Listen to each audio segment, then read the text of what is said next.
नमस्कार, स्वागत है आपका आज के मुख्य समाचार में। बिहार में जो भी बिजली चोरी कर रहे हैं या बिजली कनेक्शन के साथ छेड़छाड़ किए हुए हैं उनको सरकार नहीं छोड़ेगी। अब हर घर जांच किया जाएगा। तो इधर मुकेश सहनी की पिता की बेरहमी से हत्या कर दी गई है, जिससे पूरे बिहार में बवाल लगातार बढ़ता जा रहा है। लगातार नीतीश कुमार जी से अब इस्तीफा मांगा जा रहा है। साथ ही कहा जा रहा है कि बिहार में अब गुंडा राज आ गया है। तो इधर बाढ़ ने बिहार के कई जिलों में तबाही मचा कर रख दी है। तो आज बिहार और देश की बड़ी खबरों पर बात करेंगे। इससे पहले आपसे एक छोटी सी अनुरोध है, कृपया वीडियो को एक प्यारा सा लाइक अवश्य कर दीजिएगा। आपका लाइक करना ही हमारी मेहनत का फल होता है।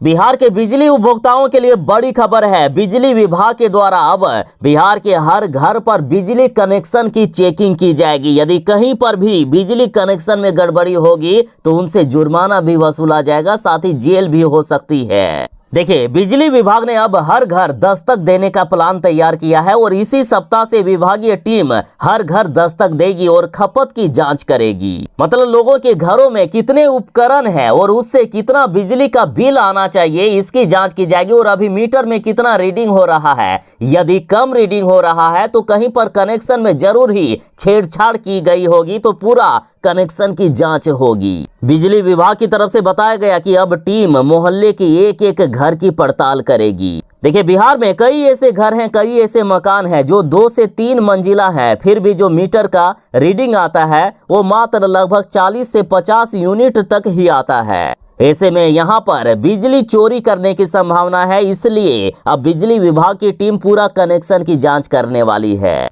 कई लोग मीटर तो लगाते हैं लेकिन बीच में ही कनेक्शन के साथ छेड़छाड़ कर देते हैं और डायरेक्ट जो भारी उपकरण होता है उसे चलाने लगते हैं। तो ऐसे लोगों को अब बिजली विभाग नहीं छोड़ेगी। बिहार में एक बड़ा कांड हो गया है। वीआईपी प्रमुख मुकेश सहनी की पिता की निर्मम हत्या कर दी गई है। घर के छत पर खून से सने हालात में मिली लाश।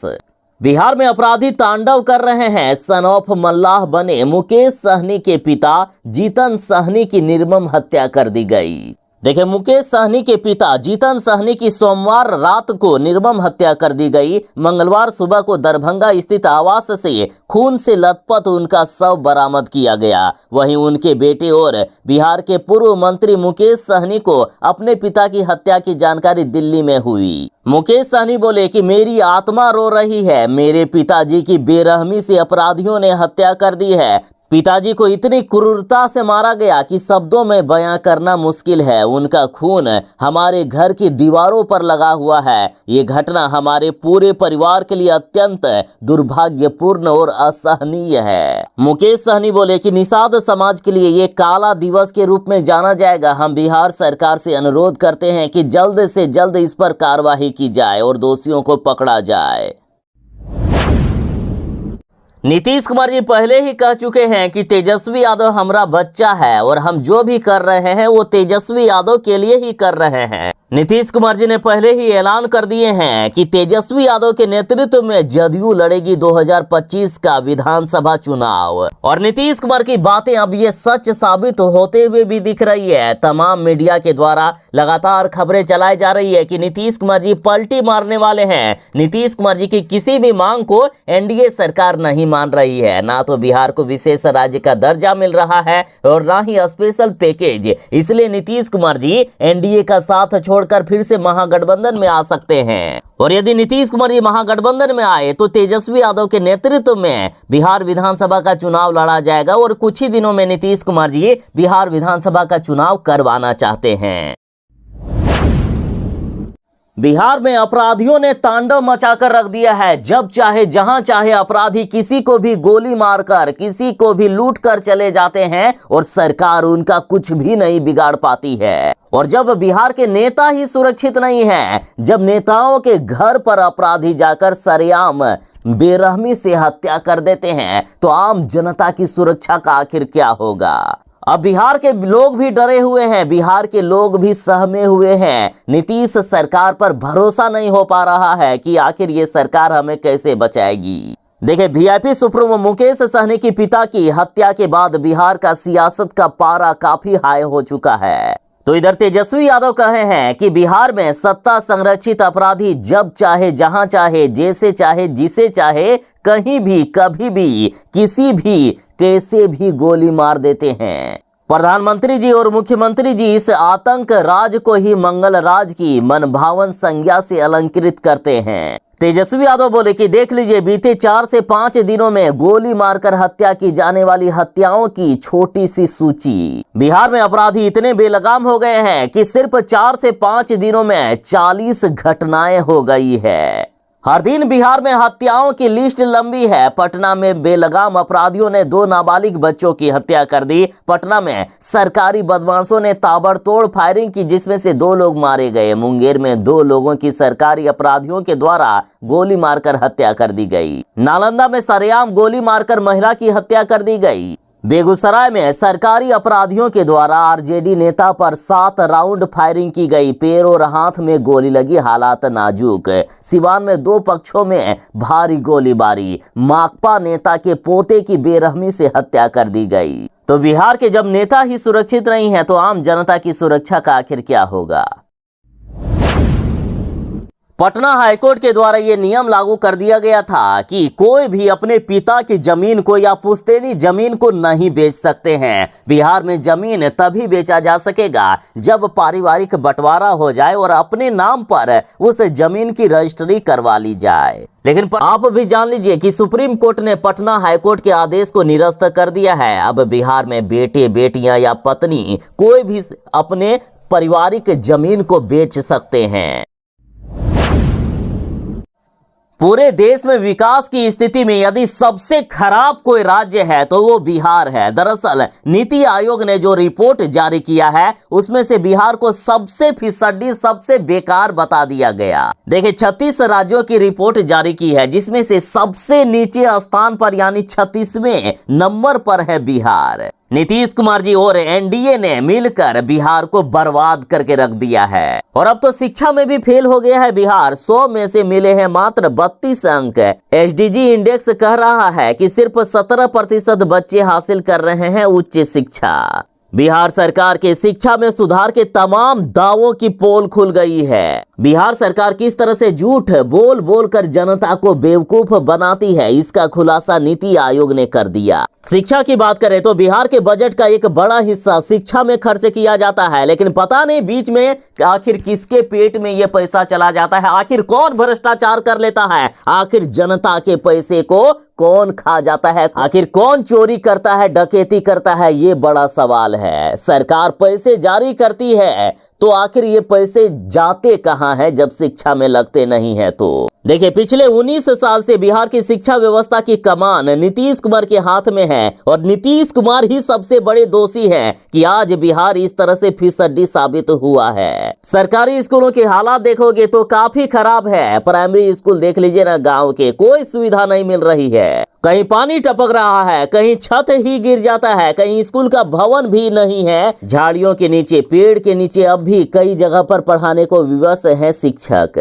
और यही सब कारण है कि आज बिहार की जनता एक इंजीनियर नीतीश कुमार को छोड़कर एक 9वीं फेल तेजस्वी यादव की ओर देख रहे हैं।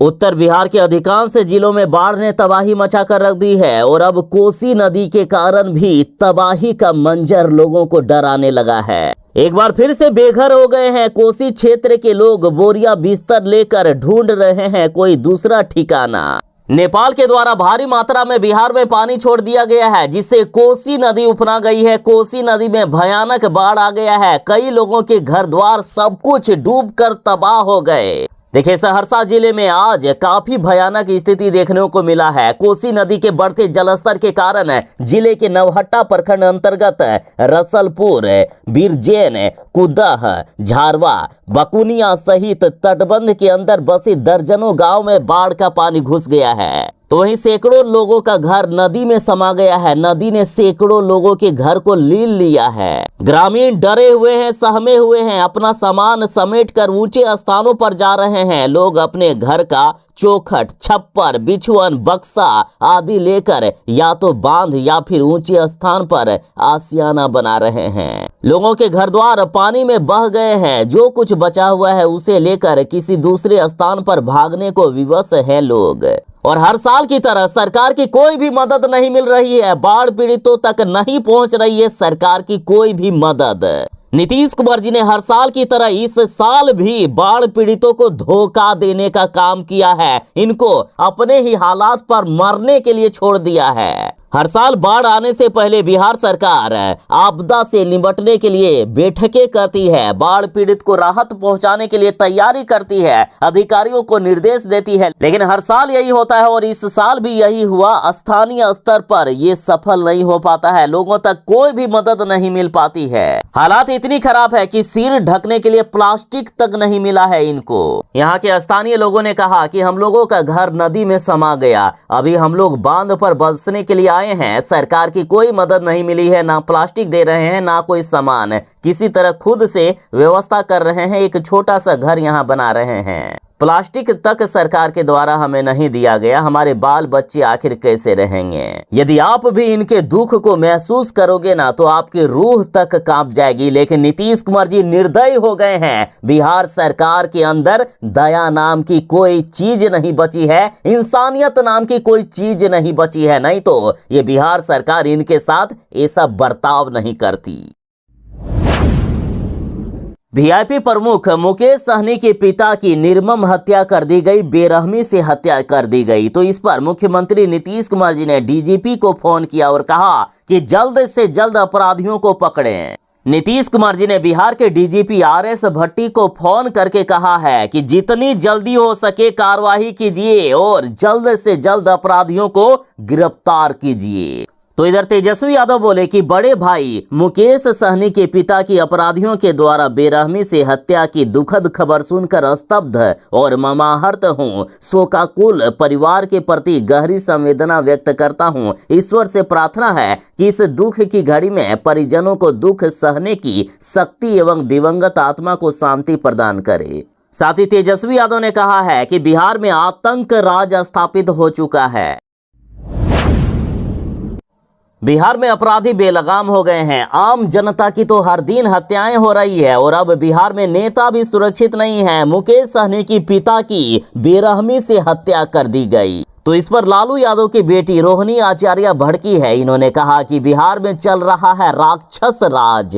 रोहिणी आचार्य बोले कि नीतीश कुमार जी इस्तीफा दीजिए, बिहार को इस तरह से राक्षस राज मत बनाइए। दरभंगा में बेखौफ अपराधियों ने घर में घुसकर सरेआम मुकेश सहनी की पिता की बेरहमी से हत्या कर दी। इस पर रोहिणी आचार्य ने कहा है कि बिहार में हालात ऐसे हो गए हैं कि अब यहाँ राष्ट्रपति शासन लगाने की जरूरत है। जितनी जल्दी हो सके नीतीश कुमार जी को कुर्सी से हटाया जाए। रोहिणी आचार्य बोले कि बिहार में राक्षस राज है, अपराध अपने चरम पर है। आम जनता के साथ साथ इंडिया गठबंधन महागठबंधन के वरिष्ठ नेतृत्वकर्ता व विरोधियों के परिजन अब निशाने पर है। श्री मुकेश सहनी जी के पिता की हत्या के पीछे बदले की भावना से प्रेरित राजनीतिक साजिश की संभावना से नहीं किया जा सकता है इनकार। इन्होंने कहा कि बिहार में आज तत्काल राष्ट्रपति शासन लागू करने की जरूरत है और आदरणीय नीतीश कुमार जी आप अपनी विफलताओं को स्वीकार करते हुए जल्द से जल्द इस्तीफा दीजिए। अब पेपर लीक पर सख्त कानून बनाएगी नीतीश सरकार। किसी भी शराब माफिया को नहीं छोड़ा जाएगा। अब देखिए, नीट परीक्षा का पेपर लीक होने के बाद बिहार में जमकर बवाल हुआ। ऐसे में अब नीतीश सरकार सख्त कानून बनाने की तैयारी कर रही है। बिहार विधानसभा के मानसून सत्र में कानून के लिए विधेयक पेश किया जाएगा। बिहार सरकार ने साफ कर दिया है कि अब पेपर लीक या नौकरी में फर्जीवाड़ा करने वालों को पूरी जिंदगी जेल में बितानी होगी। यानी बिहार सरकार एक तरफ जहां पूरी जिंदगी इनको जेल में बिताने की सजा देगी, यानी इतनी बड़ी सजा होगी कि पेपर लीक करने वालों की रूह तक कांप जाए। साथ ही केंद्र सरकार ने भी अब नया कानून बना दिया है। अब कोई भी पेपर लीक के मामले में दोषी पाए जाते हैं तो उस व्यक्ति को 10 साल की सजा होगी और 1 करोड़ रुपए का जुर्माना भरना होगा, या फिर दोनों ही हो सकता है। तो वहीं दूसरे कैंडिडेट के साथ परीक्षा देने के मामले में दोषी पाए जाने पर अपराधी को 3 से 5 साल की जेल की सजा होगी और 10 लाख रुपए का जुर्माना भी लगाया जाएगा। इसके अलावा अगर परीक्षा में गड़बड़ी मामले में किसी संस्थान का नाम सामने आता है तो उस संस्थान से परीक्षा का पूरा खर्चा वसूला जाएगा। वहीं संस्थान की पूरी संपत्ति की कुर्की भी की जा सकती है। बिहार की अधिकांश नदियां खतरे के निशान को पार कर गई है। बिहार की अधिकांश नदियां कई इलाकों में तबाही मचा रही है। कहलगांव, साहिबगंज में गंगा का जलस्तर बढ़ गया है। गंडक, बागमती, कोसी, अधवारा, लगभग सभी नदियां खतरे के निशान से ऊपर बह रही है। बिहार में गंडक नदी तो मानसून के आने से पहले ही बाढ़ से तबाही मचा रही है। गंडक के साथ अब कोसी, महानंदा, बागमती, अधवारा समूह की नदियां भी उफान पर है और उत्तर बिहार के कई जिलों को डुबा रहे हैं। गंडक नदी का जलस्तर गोपालगंज के डुमरिया में 118 सेंटीमीटर खतरे के निशान के ऊपर है। बागमती नदी मुजफ्फरपुर जिले के बेनीबाद में 120 सेंटीमीटर तक ऊपर चला गया है। कमला बलान नदी मधुबनी जिले के झांझरपुर में 81 सेंटीमीटर ऊपर बह रहा है। कोसी नदी खगड़िया के बलतारा में खतरे के निशान से 103 सेंटीमीटर ऊपर है। आखिर कितने जिलों का नाम लूं? उत्तर बिहार के अधिकांश जिले बाढ़ की चपेट में आ गए हैं। बगहा की तो और भी हालात खराब है। इन सब के बीच नीतीश कुमार जी से बस इतना ही अनुरोध है कि अपनी जो निर्दयता है ना बिहार के लोगों के खिलाफ, उसे समाप्त कीजिए। बिहार वालों को इस बार भी बाढ़ में मरने के लिए मत छोड़ दीजिए, कुछ तो उपाय कीजिए। नीतीश कुमार जी, आपको बिहार की जनता ने मुख्यमंत्री बनाया है और यदि आप भी पीछे हट जाएंगे, बाढ़ पीड़ितों की कोई भी मदद यदि नहीं किया जाएगा, तो आखिर ये जनता जाएगी कहां?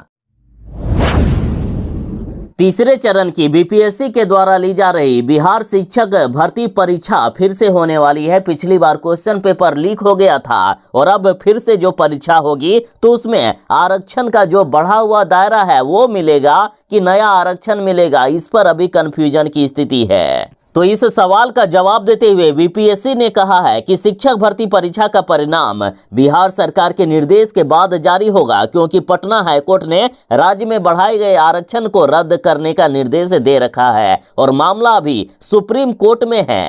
राज्य सरकार सुप्रीम कोर्ट के फैसले के आधार पर जो निर्देश देगी उस हिसाब से परीक्षा का परिणाम जारी किया जाएगा। बिहार सरकार क्या फैसला सुनाती है, इसे देखते हुए जल्द से जल्द रिजल्ट जारी करने का प्रयास किया जाएगा।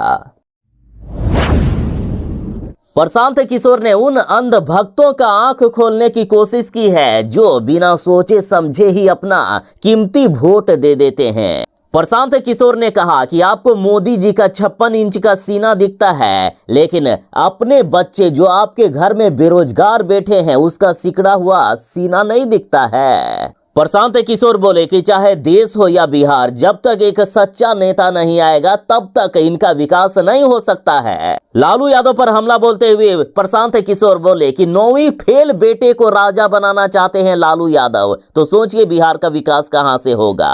प्रशांत किशोर बोले कि लालू जी इतने अच्छे बाप हैं कि बच्चा 9वीं पास भी नहीं है फिर भी उसे बिहार का राजा बनाना चाहते हैं। इन्होंने कहा कि जब एक अनपढ़ आदमी बिहार का राजा बन जाएगा तो बिहार को ये किस दिशा में ले जाएगा, सोचिए। प्रशांत किशोर बोले कि आप अपनी दशा देख लीजिए बिहार की जनता, आपका बच्चा मैट्रिक पास हो गया, बीए पास हो गया, एमए पास हो गया, तो एक चपरासी की नौकरी भी नहीं मिला है, लेकिन लालू यादव का बेटा 9वीं पास भी नहीं है, फिर भी आपको वे कैसे जीतेंगे इसकी चिंता हो रही है।